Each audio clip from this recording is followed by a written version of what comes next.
안녕하십니까. 2월 5일 토요일 말씀 묵상 함께 시작하겠습니다. 오늘도 주님께서 주시는 은혜가 우리 가운데 충만하기를, 또한 내일 하나님 앞에 드려질 그 예배 가운데 우리를 만나주시기를 위해서 함께 기도했으면 좋겠습니다. 오늘 본문은 여호수아 10장 1절에서부터 7절까지 말씀입니다. 이걸 통해서 하나님을 의뢰한 사람들은 어떤 복을 받을 수 있는가? 우리가 죄인이었다 하더라도, 우리가 주님 앞에 정말 버려질 자들이었다 하더라도 주님 앞에 나아가서 주님 앞에 무릎을 꿇으면 어떤 복을 받을 수 있는가를 확인할 수 있을 것 같습니다. 그럼 함께 말씀을 보겠습니다.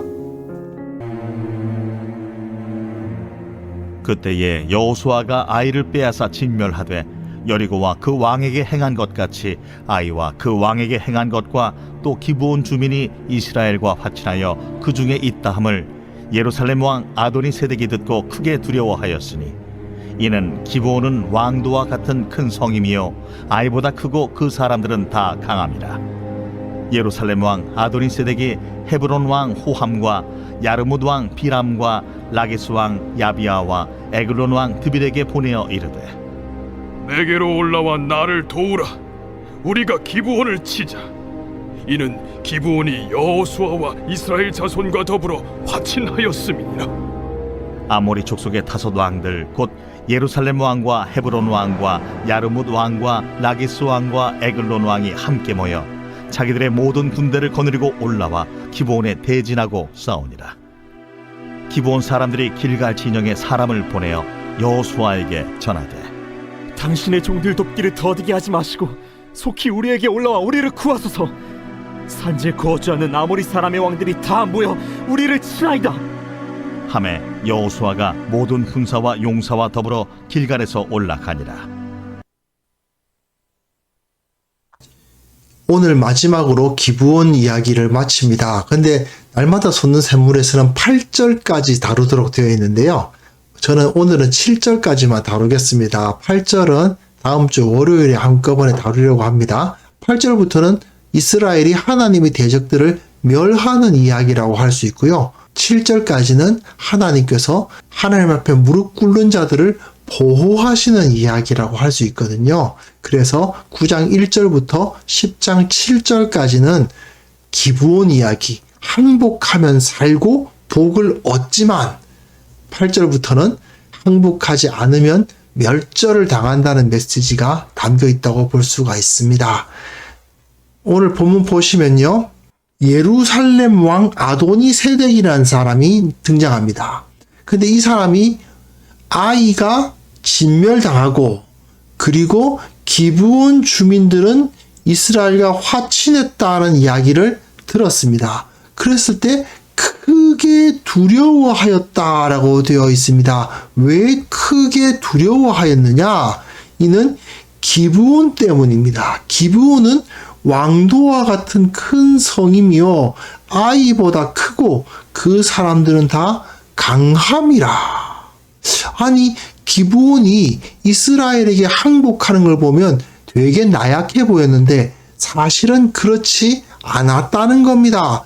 기브온은 가나안의 다른 도시들과 비교해 보았을 때 왕도와 같이 큰 성이었고 그 사람들은 다 강한 용사들이었습니다. 그러나 그들은 이스라엘의 하나님 여호와보다 자기들이 강할 수 없다는 것을 알았고, 여호와께서 참 하나님이시라는 사실을 깨달았기 때문에 하나님 앞에 굴복하는 것을 선택했고, 그로 인해서 구원을 얻을 수가 있었던 거죠.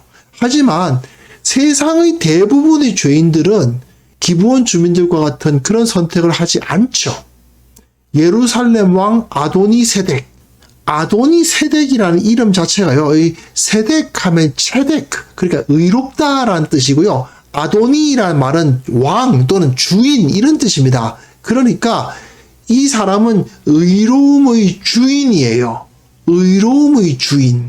뭐가 의롭고 뭐가 의롭지 않다는 것을 자기가 정하는 사람이다. 이런 의미로 받아들일 수 있습니다. 이 아도니세덱의 입장에서 보았을 때는 기브온은 배신자죠. 그리고 기브온을 정벌하는 것이야말로 의로운 일이라고 생각을 했을 것입니다. 그렇기 때문에 여기서 이후에 본문에 나오겠지만 그 주변의 도시국가들과 힘을 합쳐서 기브온을 치는 결정을 하게 되는데요. 그런데 이 아도니세덱이라는 사람이 결국 이런 자기를 기준으로 하여서 엉뚱한 판단을 내렸고 결국은 멸망을 당할 수밖에 없었던 것을 볼 수가 있습니다. 자, 예루살렘 왕 아도니세덱이 헤브론 왕 호함과 아르무드 왕 비람과 라기스 왕 아비야와 에글로 왕 도빌, 그 자기까지 합쳐서 5명이죠. 이 5명의 도시국가 왕들이 다 힘을 합쳐서 내게로 올라와 나를 도우라, 우리가 기브온을 치자.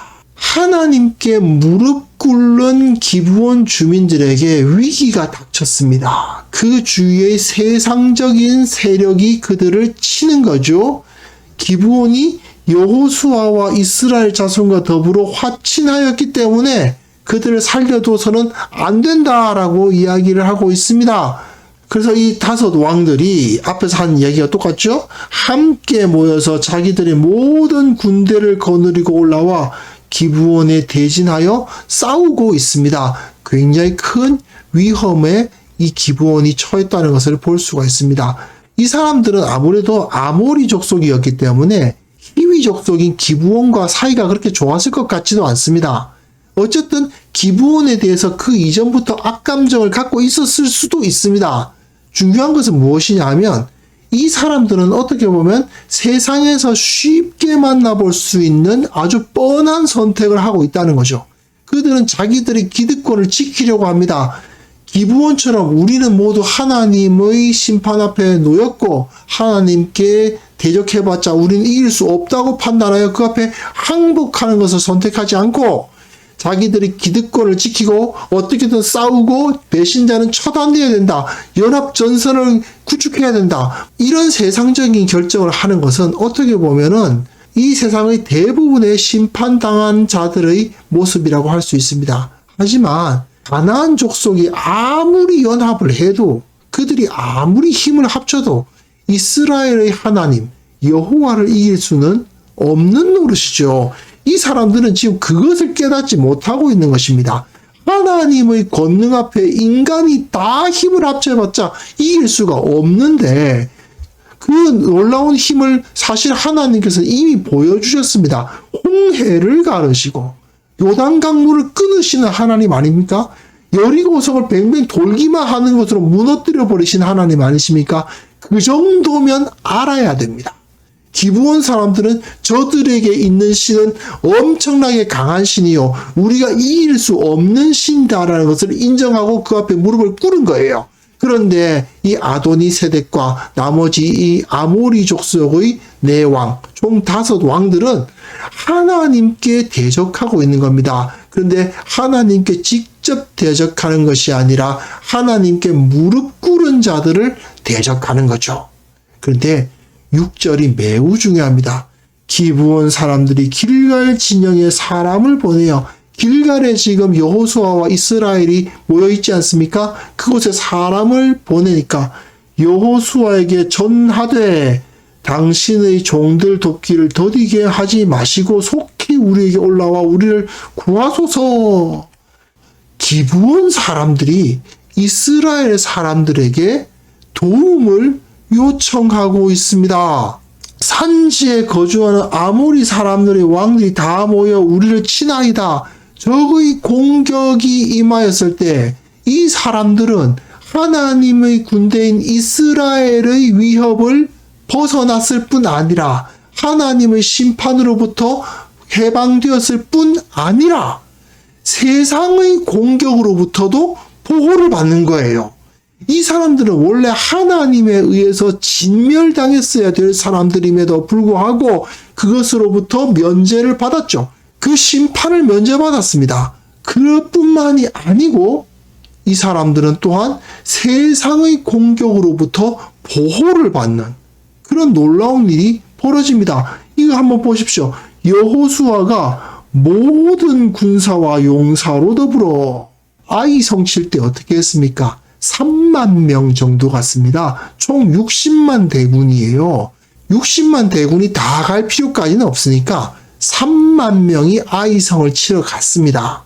그런데 지금 이 기브온을 지키기 위해서 기브온이 다른 도시국가 5개로부터 연합 공격을 받는다는 소식에 모든 군사가 일어나서 길갈에서 기브온 돕겠다고, 기브온을 구하겠다고 올라가고 있지 않습니까? 좀 전까지만 해도 이 기브온 백성들은 이스라엘의 칼날 앞에 죽었어야 될 자들입니다. 이게 바로 하나님께서 베풀어 주신 그 구원의 풍성한 은혜가 얼마나 큰가를 보여주는 증거인 것입니다. 우리는 원래 하나님과 원수되었던 사람들 아닙니까? 그런데 예수 그리스도께서 온 세상의 왕이 되셨음을 인정하고 우리의 주님으로 받아들이니까 우리는 하나님의 자녀라는 지위를 얻었습니다. 단순히 지옥의 형벌만 면제받았는지 아닙니다. 이 세상에서 겪게 되는 모든 문제들, 인간으로서 겪을 수밖에 없는 그 수많은 문제들로부터 다 보호를 받고 참된 안식과 풍요를 누리면서 살아갈 수 있게 된 거죠. 그냥 지옥 형벌 피한 것만으로도 감사한데 그 정도가 아닙니다.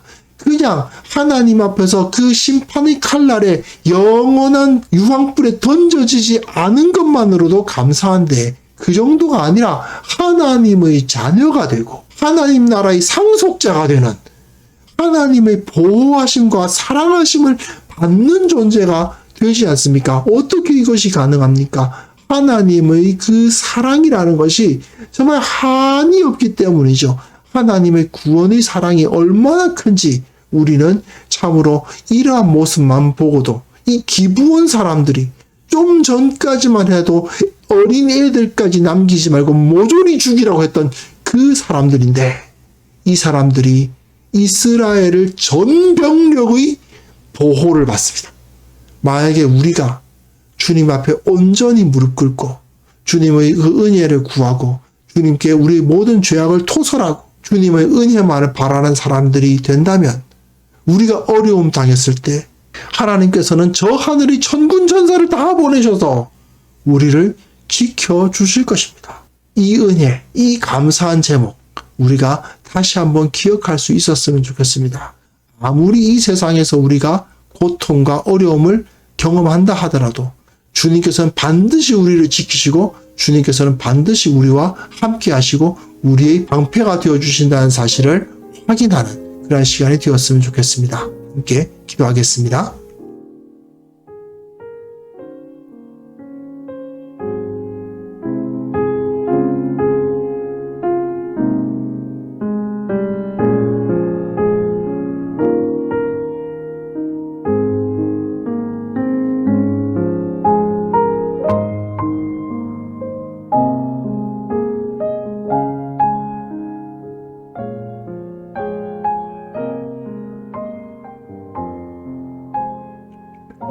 거룩하신 하나님 아버지, 주님께서 우리에게 베풀어 주신 그 은혜, 보호하시고 이끌어 주시고 채워 주시는 그 한량없는 은혜를 늘 경험하고 늘 고백하며 살기를 원합니다.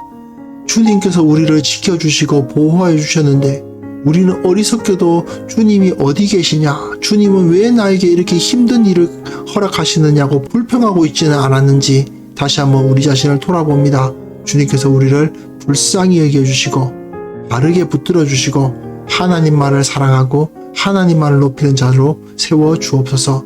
우리 교회 가운데 하나님의 은혜에 대한 간증들이 넘쳐날 수 있도록 주께서 은혜 베풀어 주시고 주님의 보호하심으로 모든 성도들이 기쁨으로 충만한 그러한 역사가 일어나게 하여 주옵소서. 이 교회가 어디에서나 주님께서 나를 지켜주셨다, 어디에서나 주님께서 나를 보호하신다, 어디에서나 주님께서 나를 이 좋은 곳으로 인도하셨다라고 고백하는 성도들로 가득가득할 수 있도록 주께서 은혜 위에 은혜를 부어 주옵소서.